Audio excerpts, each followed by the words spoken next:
El pasado estaba plagado de horrores, desde los Rapa Nui hasta la tumba de Cleopatra. Estos son 10 descubrimientos históricos que deberían haber permanecido en secreto. Número 10. Rapa Nui. El misterio de la isla de Pascua Rapa Nui, más conocida como la Isla de Pascua, es famosa por su notable colección de casi 1000 esculturas de cabezas colosales, llamadas Moai. Estas impresionantes estatuas fueron creadas entre los siglos XI y XVII. Cada Moai tiene una cabeza inusualmente grande que reposa sobre un torso largo con alturas que van desde los 1,80 hasta los 9 metros. La estatua incompleta más grande mide unos 20 metros. Se cree que las esculturas Moai pesan alrededor de 86 toneladas métricas cada una, lo que lleva a muchos a preguntarse cómo se transportaron figuras tan enormes. Han surgido numerosas leyendas, cada una de las cuales intenta proporcionar una explicación natural para esta antigua hazaña. El nombre nativo de la isla, Rapa Nui, refleja un patrimonio cultural único. Los colonos polinesios llegaron alrededor del año 300 después de Cristo, estableciendo una sociedad vibrante que prosperó de forma independiente. Desde el siglo X hasta el siglo XVI, construyeron templos impresionantes y erigieron los icónicos Moai, creando un paisaje cultural que sigue inspirando asombro en la actualidad. La gente de Rapa Nui adoraba a sus antepasados, confiando en los espíritus ancestrales para su protección y prosperidad. Los investigadores sugieren que los Moai fueron construidos para honrar a estos venerados antepasados, que se creía que habían alcanzado un estatus similar al de un dios. Aunque comúnmente se los conoce como las cabezas de la Isla de Pascua, este término es engañoso. La mayoría de las estatuas poseen cuerpos completos, un hecho que el suelo y la erosión ocultan. Con un peso de hasta 86 toneladas y una altura promedio de unos 10 metros, más del 95% de las estatuas se originaron en Rano Raraku, una cantera volcánica. La elección de esta ubicación fue estratégica. El material era ideal para tallar, ya que los lugareños carecían de herramientas de metal. Los Moai fueron elaborados para conmemorar a jefes fallecidos o figuras significativas, y cada estatua fue diseñada intencionalmente para parecerse a su sujeto. Colocados en plataformas de piedra rectangulares llamadas ahu, los Moai sirvieron como monumentos y tumbas. La competencia tribal jugó un papel en su creación, ya que las tribus intercambiaban artículos valiosos como batatas y herramientas de obsidiana por estatuas más grandes que mostraban su estatus. Las consideraciones éticas que rodean los secretos de los descubrimientos antiguos abren un fascinante diálogo sobre lo que se debe revelar y preservar para las generaciones futuras. Número 9. Terracota. Los guardianes silenciosos de China. ¿Cómo sería descubrir no solo una o dos, sino miles de estatuas de tamaño natural durante las obras de construcción? Este asombroso evento ocurrió en 1974, cuando unos trabajadores que cavaban un pozo en China desenterraron una sola estatua de soldado. Al darse cuenta de que habían tropezado con algo extraordinario, continuaron excavando y descubrieron que aproximadamente 8000 figuras de arcilla yacían enterradas bajo tierra. La mayoría de estas estatuas representan soldados con expresiones faciales distintivas y varias armas, mientras que otras son caballos o carros de terracota de apariencia realista. Se cree que este proyecto monumental fue encargado para honrar a Qin Shi Huang, el primer emperador de China, alrededor del 246 a.C. Su tumba se encuentra cerca y permanece sin abrir debido a preocupaciones sobre su integridad estructural, pero se dice que contiene otros artefactos como bailarines y atletas. Inicialmente, este notable descubrimiento parecía confirmar la creencia de que Qin Shi Huang era un feroz guerrero preocupado por el poder militar. Sin embargo, los arqueólogos han cuestionado esta opinión desde entonces. Aunque Qin se enfrentó a amenazas de ejércitos invasores que se estima que sumaban más de 500 hombres, logró mantener el control a través de una forma temprana de gobierno civil que aseguró la estabilidad más allá de su destreza militar. Qin estableció medidas estandarizadas para el peso y la longitud, creando efectivamente un sistema monetario unificado. Se dice que ordenó la producción continua de estas estatuas, similar a una línea de montaje, ya que los artesanos las elaboraban con arcilla en lugar de metal. Los guerreros fueron esculpidos con herramientas de piedra llamadas toki.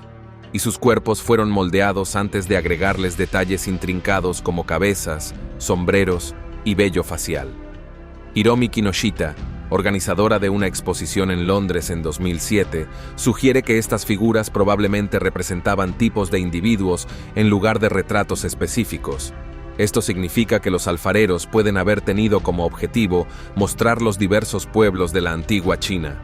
Los soldados visten túnicas voluminosas cuidadosamente elaboradas adornadas con nudos intrincadamente atados, y sus miradas fuertes parecen atraerte desde hace milenios. El ejército de terracota en Lishan, cerca de Xi'an, parece una vasta colección de figuras a primera vista. Sin embargo, al observar más de cerca, cada estatua revela rasgos únicos, a pesar de retratar al mismo tipo de persona con atuendos y peinados distintivos. Entre los primeros eruditos que documentaron a los guerreros de terracota, los caracterizan como réplicas del ejército que sirvió al primer emperador de China, enterrados junto a él para protegerlo y acompañarlo en el más allá. Estas notables figuras continúan provocando preguntas sobre el pasado, provocando debates sobre su significado y las técnicas utilizadas en su creación. Número 8. La batería de Bagdad. Una reliquia misteriosa. La batería de Bagdad es un artefacto intrigante que ha dejado a científicos e historiadores rascándose la cabeza. Este fascinante artículo consiste en una vasija de barro, un cilindro de cobre y una barra de hierro. Todos ellos se cree que datan de alrededor del 250 a.C. Cuando se llena con una sustancia ácida, se cree que el conjunto produce una pequeña corriente eléctrica. Aunque el diseño parece simple, su función real sigue siendo incierta. A lo largo de los años, han surgido varias teorías que proponen diferentes usos para el dispositivo, como el recubrimiento eléctrico o aplicaciones religiosas y médicas. Algunos incluso sugieren que puede haber sido parte de un sistema más grande, cuyos detalles se han perdido en la historia. A pesar de la especulación en curso, otros creen firmemente que la batería de Bagdad sirvió como un medio temprano para usar la electricidad para tratamientos medicinales. Además, hay teorías que postulan su uso potencial para generar energía eléctrica gratuita, aunque el propósito exacto de la batería de Bagdad sigue siendo un misterio. Su existencia es un testimonio del ingenio y la habilidad de las civilizaciones antiguas. La exploración en curso puede revelar más información sobre la destreza tecnológica y las estructuras sociales de la época. Se cree que la batería de Bagdad tiene alrededor de 2000 años de antigüedad y se originó en el período parto entre 250 a.C. y 250 después de Cristo. El descubrimiento se produjo cerca de Kuya Rabu, a las afueras de Bagdad, donde se encontró la vasija de barro, junto con un tapón de asfalto. Este tapón contiene una varilla de hierro que lo atraviesa y está encerrado en el cilindro de cobre. Cuando la vasija se llena con vinagre u otra solución electrolítica, produce alrededor de 1,1 voltios de electricidad. Si bien es difícil determinar su propósito exacto, lo más común es pensar que se trata de un tipo de celda galvánica. Algunos expertos creen que estas baterías pueden haber sido utilizadas para la galvanoplastia, una técnica que implica la aplicación de una fina capa de un metal sobre otro, como oro sobre plata. Este proceso todavía se practica en Irak hoy en día. Las baterías de Bagdad ofrecen una visión de la tecnología antigua que se lee como una carta de un pasado lejano lleno de posibilidades inexploradas. Los frascos fueron desenterrados en un pueblo cerca de Bagdad en 1936 y en 1938, Wilhelm König los descubrió acumulando polvo en el Museo de Bagdad.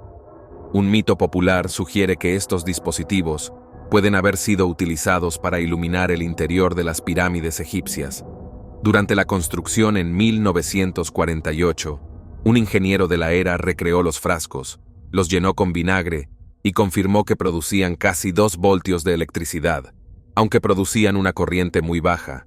A pesar de esto, experimentos posteriores demostraron que podían galvanizar eficazmente una pequeña cantidad de oro sobre plata.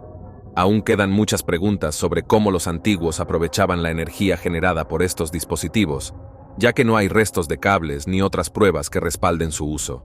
Además, el sello de asfalto debería romperse para reemplazar el electrolito, de manera muy similar a recargar la batería de un automóvil. Se especula que los antiguos médicos griegos y romanos podrían haber utilizado técnicas similares tratando de tratar enfermedades exponiendo a los pacientes a descargas eléctricas. Alternativamente, podrían haber servido para el entretenimiento, creando una experiencia emocionante al interactuar con objetos de metal. Número 7. Monumento de Yonaguni. Un misterio sumergido. Imagínese sumergirse en el océano y potencialmente descubrir una nueva versión de la Atlántida. En 1986, un buceador llamado Kihakuro Aratake estaba explorando las aguas de la isla de Yonaguni en Okinawa con la esperanza de avistar tiburones martillo. Mientras observaba la vida marina, se topó con una peculiar formación submarina que parecía completamente fuera de lugar. La estructura se parecía a una pirámide, con varios escalones que conducían a su cima. Este monumento submarino se extiende al menos 50 metros de largo y 20 metros de ancho, mostrando ángulos simétricos e incluso escalones. Este notable sitio submarino, ahora conocido como el Monumento Yonaguni, fue descubierto a fines de la década de 1980, lo que dio lugar a teorías sobre sus orígenes. Algunos investigadores creen que podrían ser restos de una civilización perdida, mientras que otros sostienen que es simplemente una formación natural, creada por procesos geológicos y corrientes oceánicas. El monumento, a veces denominado Ruinas Submarinas de Yonaguni, se encuentra en el fondo del océano cerca de la isla de Yonaguni, en la prefectura de Okinawa, en Japón. Desde su descubrimiento, han surgido varias teorías sobre su formación y propósito, alimentadas principalmente por las singulares estructuras escalonadas que asombran a los buceadores y turistas por igual. Algunos incluso especulan sobre la participación extraterrestre. Otros creen que esta característica podría ser una combinación de fenómenos naturales y de la mano del hombre. Aunque sigue siendo incierto si los escultores antiguos modificaron un sitio natural, la estructura se ha sumergido gradualmente con el tiempo. Como muchos otros en la Tierra, la investigación en curso sobre el monumento Yonaguni presenta un rompecabezas que exige paciencia y más investigación para descubrir sus misterios. Se están utilizando tecnologías innovadoras, que incluyen el mapeo sonar submarino y el modelado 3D, junto con estudios geofísicos, para explorar los orígenes de este asombroso sitio. A pesar de las intrigantes teorías que lo rodean, el gobierno japonés actualmente no protege el monumento, lo que permite a los buceadores explorar libremente y sacar sus propias conclusiones sobre este enigma submarino. Número 6. Sudario de Turín, la enigmática tela. Quizás ningún artefacto arqueológico enciende tanto debate como el sudario de Turín. Muchos creen que esta antigua tela es el sudario funerario del propio Jesucristo. Con una longitud significativa, esta tela de lino tiene marcas notables, incluidas manchas de sangre, y el tenue contorno del cuerpo de un hombre. La Iglesia Católica documentó oficialmente la existencia del sudario en el año 1353 después de Cristo. Aunque algunas tradiciones sugieren que su presencia se remonta al año 30 o 33 después de Cristo, la leyenda sostiene que el sudario viajó desde Judea, ahora parte de Palestina, a Edesa en Turquía, y más tarde a Constantinopla, la actual Estambul, durante las Cruzadas.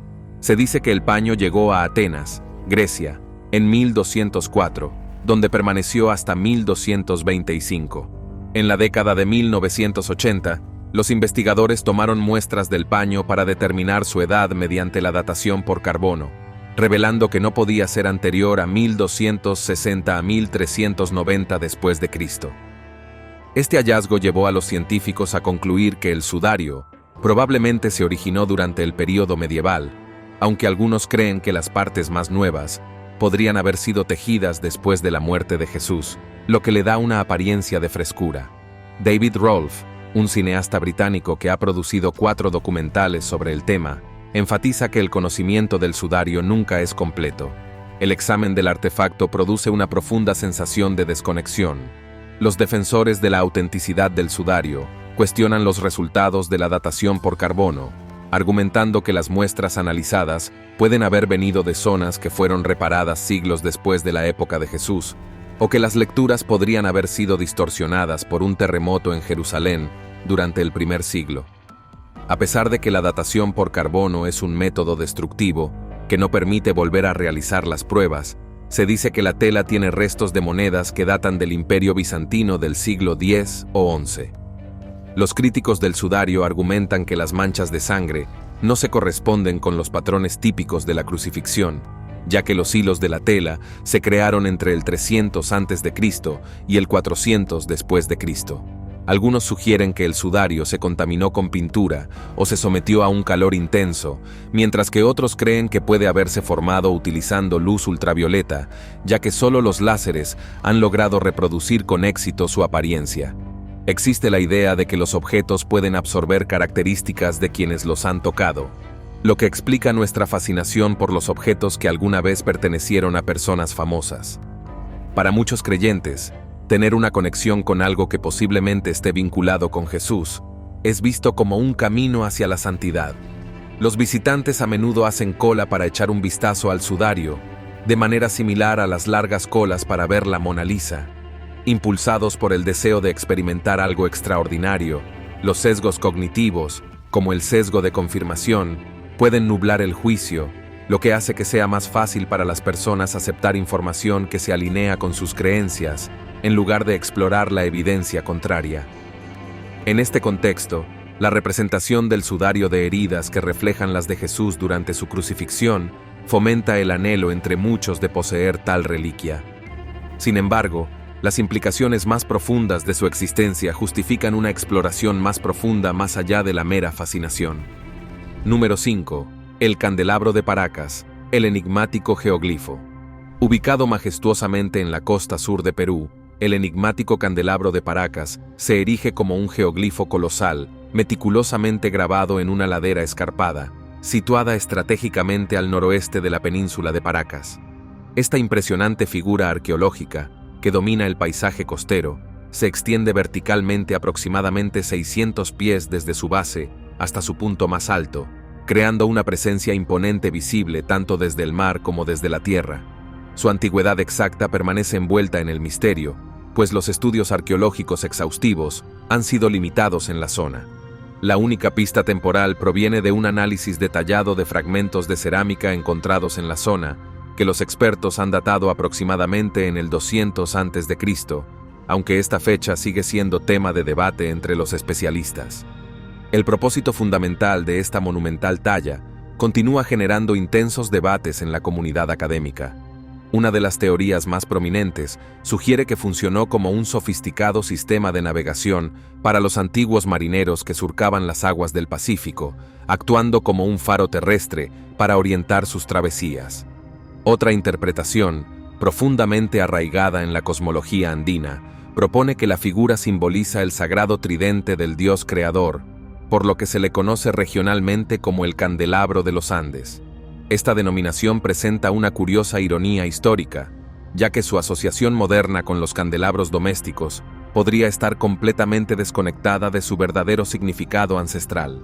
A través de las décadas, los investigadores han propuesto diversas interpretaciones sobre el significado profundo del candelabro de Paracas.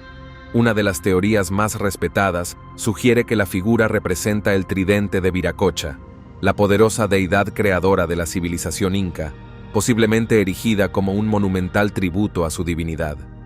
Una interpretación alternativa, igualmente fascinante, propone que el diseño podría simbolizar una planta local dotada de propiedades psicoactivas, funcionando como un marcador sagrado para guiar a los participantes de rituales ancestrales de vuelta a la seguridad de sus hogares.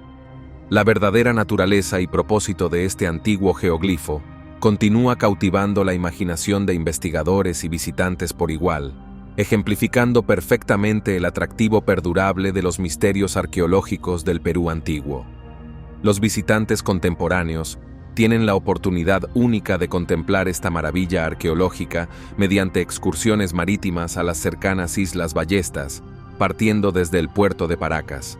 Estas islas, que algunos han apodado ingeniosamente como las Galápagos de los pobres, ofrecen una perspectiva privilegiada del candelabro. Es fundamental que los visitantes lleven consigo equipos fotográficos adecuados, pues el desembarco en la zona está estrictamente prohibido para preservar el sitio. Las excursiones en embarcaciones turísticas operan diariamente, siempre que las condiciones meteorológicas sean favorables, proporcionando a los visitantes una experiencia visual verdaderamente cautivadora de este enigmático legado de la antigüedad. Número 4. La tumba de Cleopatra. El escurridizo lugar de descanso final. Cleopatra VII es reconocida como una de las gobernantes antiguas más fascinantes de la historia, y su vida ha sido documentada exhaustivamente. Cleopatra fue la última gobernante activa del reino tolemaico y reinó durante 21 años, desde el 51 al 30 a.C. Se suicidó por una mordedura de serpiente después de que Octavio, más tarde conocido como César Augusto, la derrotara a ella y a su amante Marco Antonio en la batalla naval de Actium. Aunque su romance con Antonio le dio fama, Cleopatra era considerada principalmente una princesa mediterránea antes de que su unión la empujara a un caos político. A pesar de la gran cantidad de conocimiento sobre esta poderosa reina, la ubicación de su tumba sigue siendo un misterio. Los académicos han especulado que el lugar de enterramiento de Cleopatra estaba en Alejandría, la capital del antiguo Egipto y un centro cultural. Pero, según se dice, desapareció después de que un maremoto catastrófico la azotara en el año 365 después de Cristo. Otros teorizan que sus restos podrían descansar en un santuario a los dioses Isis y Osiris, situado en algún lugar a lo largo del valle inferior del Nilo.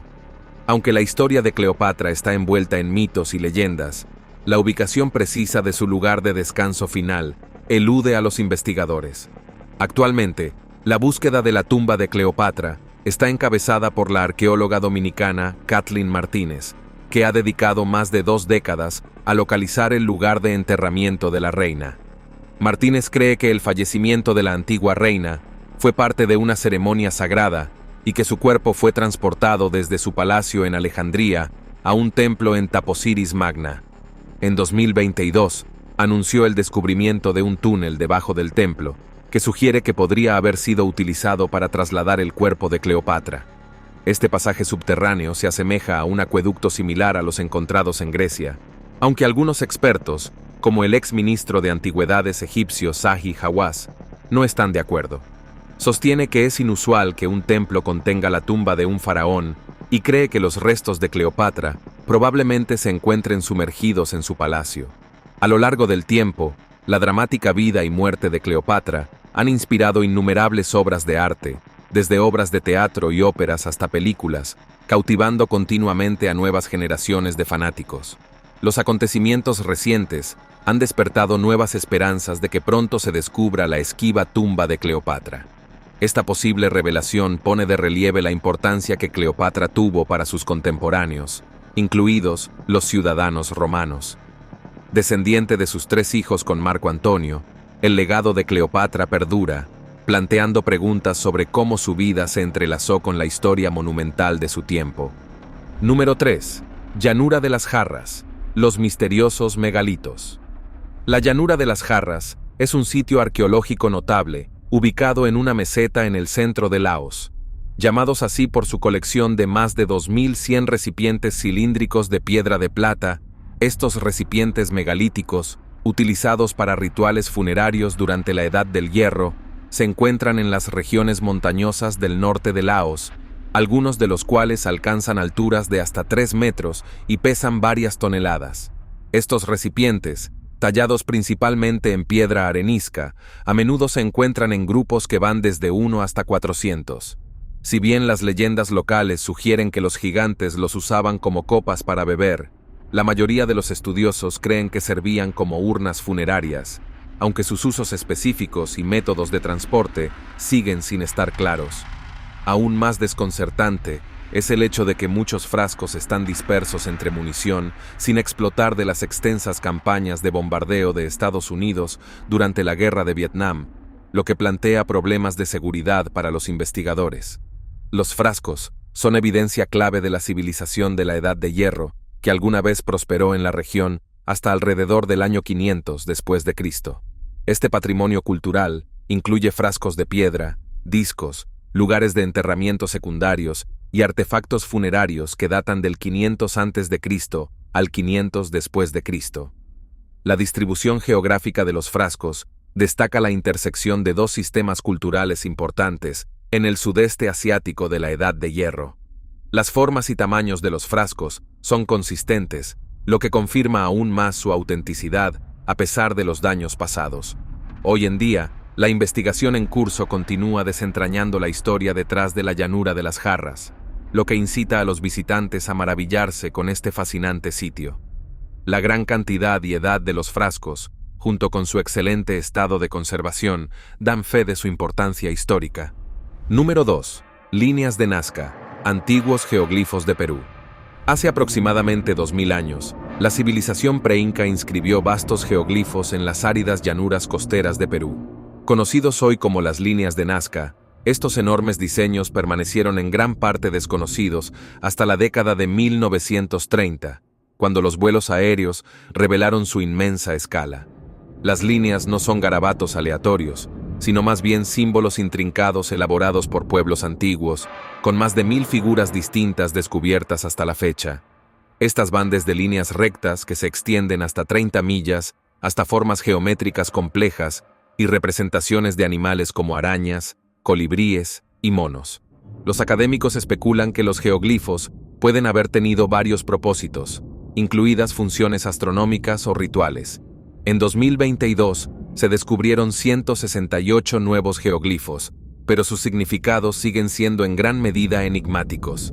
Desde su revelación, las interpretaciones han variado, pero muchos aspectos siguen envueltos en misterio.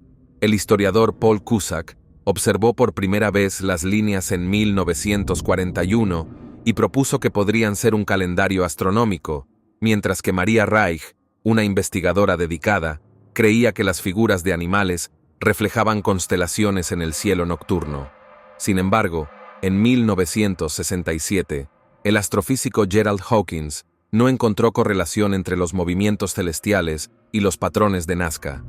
El clima seco del desierto ha ayudado a preservar los geoglifos de la erosión, y el sitio de Nazca fue designado Patrimonio de la Humanidad por la UNESCO en 1994. El atractivo permanente de las líneas de Nazca cautiva tanto a turistas como a investigadores, y llama la atención sobre el notable ingenio de las civilizaciones antiguas. Número 1. Mecanismo de Antiquitera, la calculadora antigua. El mecanismo de Antiquitera se asemeja a una reliquia de una aventura de búsqueda de tesoros, capturando la imaginación de arqueólogos e historiadores por igual. Este intrincado dispositivo de bronce, que data de hace aproximadamente 2000 años, fue desenterrado de un naufragio de un barco de carga griego, que comprendía un complejo sistema de engranajes entrelazados y grabados enigmáticos. Inicialmente se pensó que era un astrolabio de navegación, pero investigaciones posteriores revelaron que funcionaba como un calendario astronómico muy avanzado, que mostraba la destreza tecnológica de la época.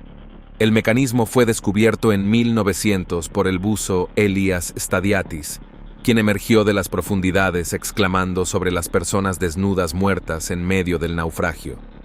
Stadiatus y su equipo habían estado buscando esponjas marinas cerca del islote de Antiquitera, cuando una tormenta los obligó a sumergirse bajo el agua.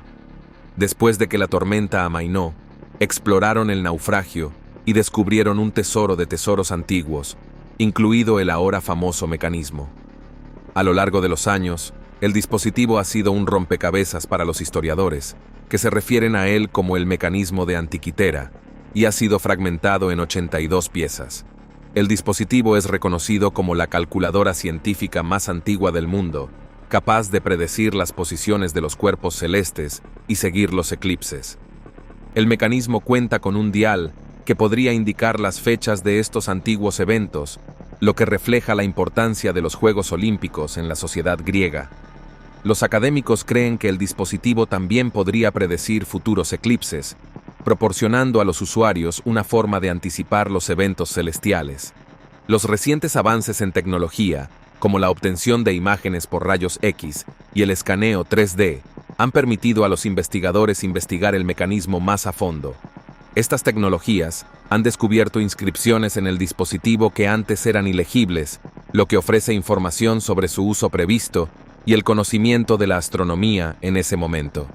El mecanismo de Antiquitera ha provocado un resurgimiento del interés por las tecnologías antiguas, inspirando a los inventores e ingenieros modernos a explorar sistemas mecánicos similares.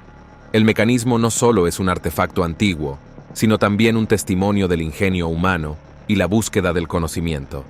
Su descubrimiento ha cambiado nuestra comprensión de la antigua civilización griega, demostrando que poseían capacidades tecnológicas avanzadas mucho antes de lo que se creía.